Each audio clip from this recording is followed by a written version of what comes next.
Chers frères et sœurs en Christ, d'après mon expérience, le chemin vers l'éveil spirituel n'est pas un voyage linéaire. À l'instar de notre foi en Christ, il s'agit d'un processus profondément personnel et unique où différentes étapes peuvent se répéter, se chevaucher ou même se produire simultanément. Notre marche avec Dieu est guidée par son plan divin, reflétant la manière distincte dont il a façonné chacun d'entre nous.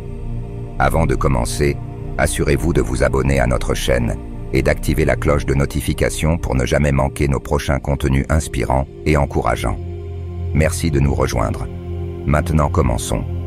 Bien que le parcours de chacun soit différent, je crois qu'il y a des éléments communs dans la marche chrétienne. Dans cette vidéo, je souhaite partager les 5 étapes de l'éveil spirituel que j'ai rencontrées dans ma relation avec Dieu, espérant que vous pourriez reconnaître des schémas similaires dans votre propre parcours de foi. Si cela vous semble utile, veuillez envisager de le partager avec vos frères et sœurs en Christ dans vos églises et soutenez-nous pour atteindre davantage de personnes en aimant et en vous abonnant. Commençons par la première étape, la quête de la vérité. À ce stade, nos cœurs sont renouvelés et nous commençons à rechercher ardemment la vérité de Dieu. Comme Jésus l'affirme dans Jean chapitre 14 verset 6, « Il est le chemin, la vérité et la vie. » Et c'est cette vérité que nous désirons comprendre. Nous plongeons dans la Bible avec un nouvel enthousiasme, cherchant à comprendre notre identité en Christ, le but de nos vies et la plénitude de ce qu'est Dieu. À travers cette quête, nous saisissons la vérité profonde que C.S. Lewis a exprimée. Le Fils de Dieu est devenu homme pour permettre aux hommes de devenir fils de Dieu. Cette croyance fondamentale nous aide à réaliser que l'œuvre rédemptrice du Christ nous apporte non seulement le salut, mais nous transforme également complètement, nous élevant de notre état naturel à une vie spirituelle. Lewis nous enseigne que même lorsque la vertu est mise à l'épreuve et imparfaite, elle apporte tout de même clarté et compréhension, tandis que céder à nos désirs mène à l'obscurité et à la confusion. Cela souligne le rôle crucial de la prière et de la méditation sur les Écritures, qui deviennent centrales dans nos vies. À travers ces pratiques, nous nous ouvrons au pouvoir transformateur du Christ, lui permettant de nous façonner en véritables enfants de Dieu. Tout comme les disciples cherchaient à connaître Jésus de manière plus intime, nous aspirons également à une relation plus profonde avec lui, comprenant que c'est à travers cette proximité que nous recevons la nouvelle vie qu'il offre. Passons à la deuxième étape, vivre en accord avec Dieu. À ce stade, nous commençons à aligner nos vies avec la volonté de Dieu.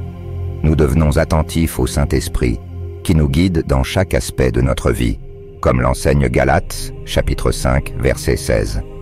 Nous commençons à vivre l'amour et la compassion, non seulement pour nous-mêmes, mais aussi pour les autres, incarnant l'amour du Christ à travers nos actions.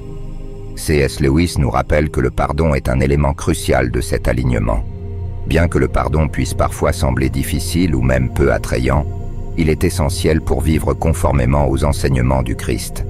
Le pardon ne signifie pas fermer les yeux sur les torts, mais plutôt souhaiter le bien même à ceux qui nous ont fait du mal. De plus, Lewis nous met en garde sur l'importance de l'humilité pour s'aligner avec la volonté de Dieu.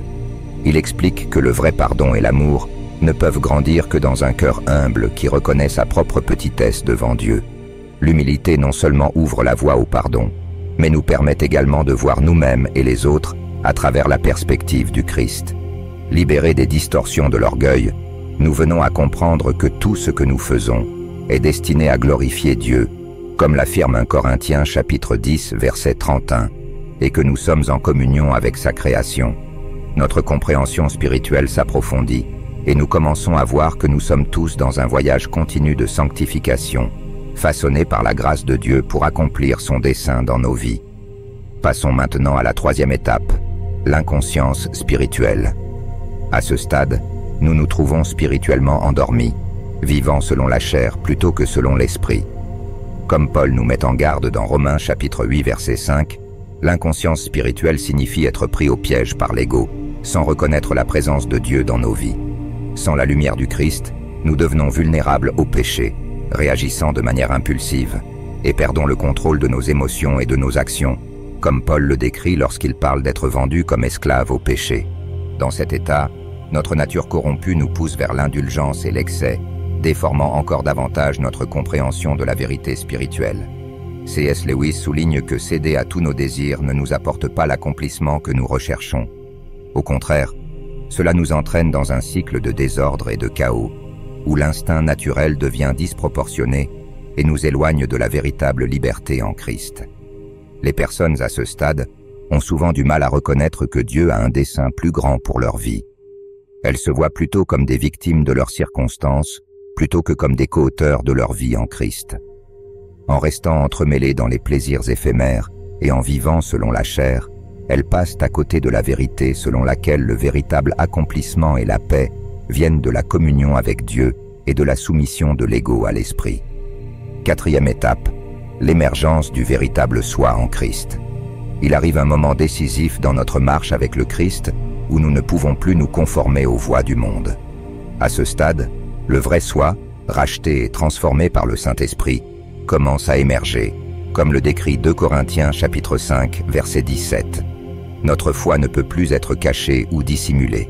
Nos désirs et priorités se déplacent pour s'aligner avec ceux du Christ.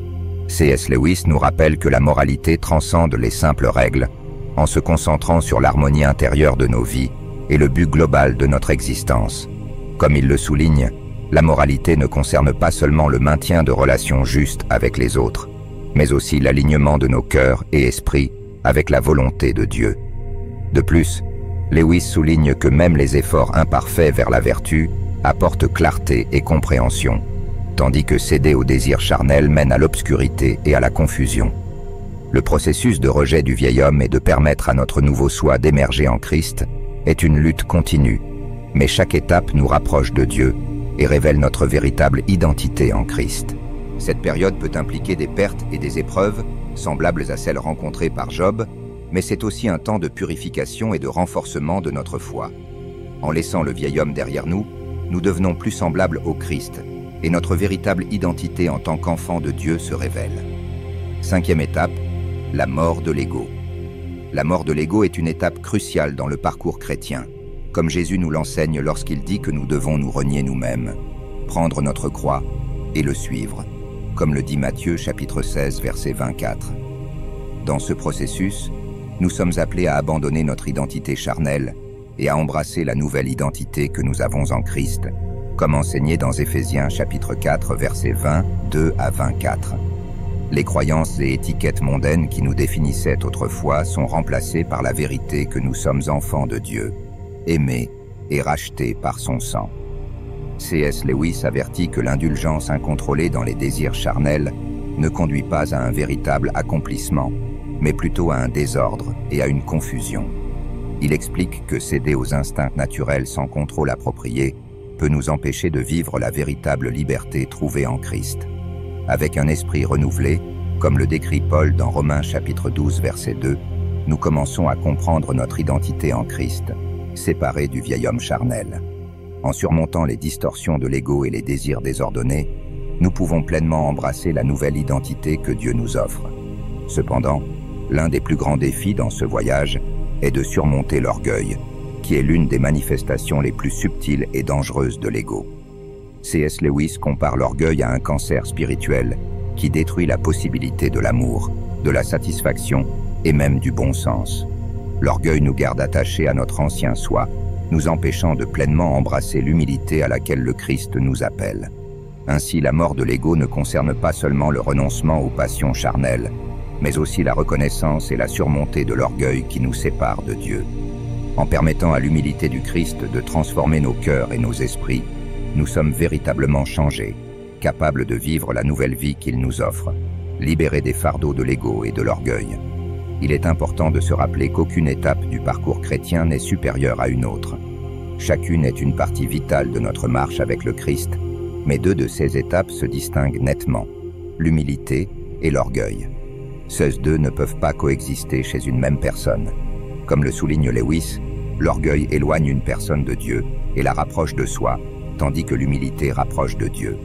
Que vous soyez au début de votre voyage spirituel ou que vous marchiez avec le Christ depuis un certain temps, sachez que Dieu est déjà à l'œuvre dans votre vie, vous guidant vers lui. Comme Paul l'a écrit, « Je suis persuadé que celui qui a commencé en vous une bonne œuvre la poursuivra jusqu'au jour de Jésus-Christ. » Philippiens chapitre 1 verset 6.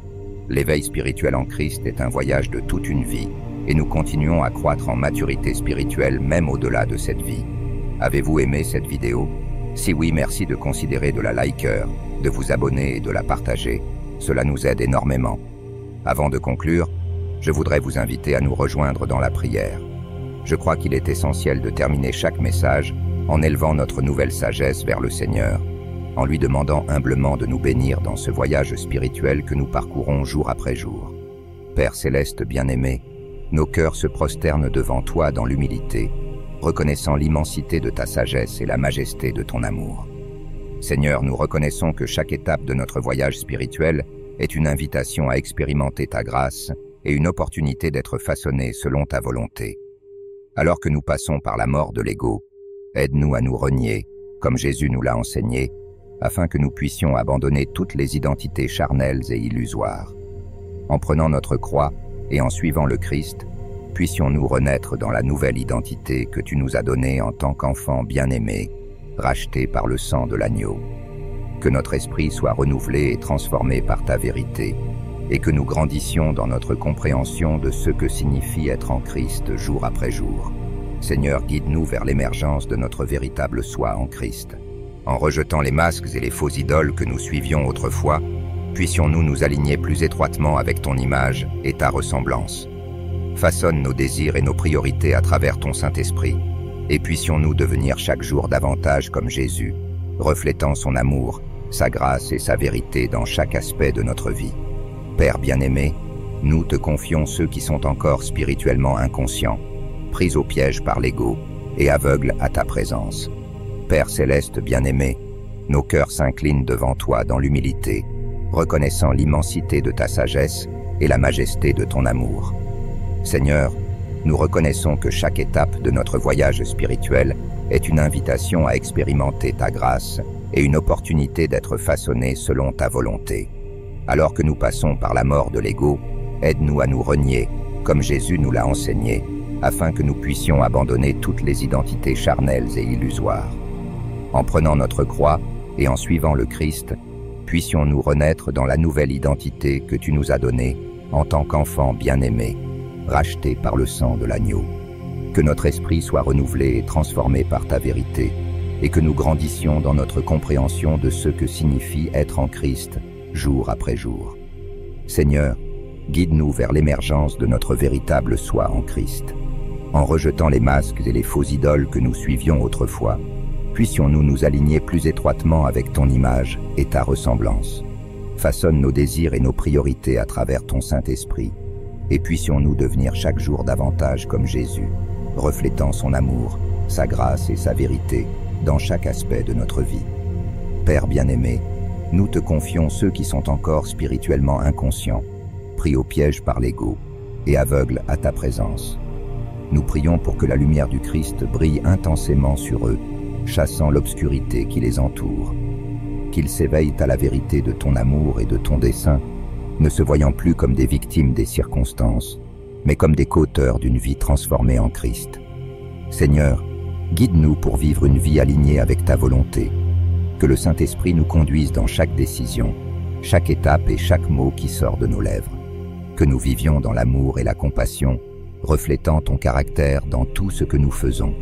Aide-nous à réaliser que tout ce que nous faisons est pour ta gloire et que nous sommes en communion avec ta création, façonnés par ta grâce pour accomplir le dessein que tu nous as confié. Et enfin, Seigneur, nous te demandons de ne jamais perdre le zèle de chercher ta vérité. Que nous soyons comme les disciples, assoiffés de toi, cherchant à te connaître en profondeur. Que ta parole soit le fondement de nos vies et que la prière et la méditation deviennent notre nourriture quotidienne.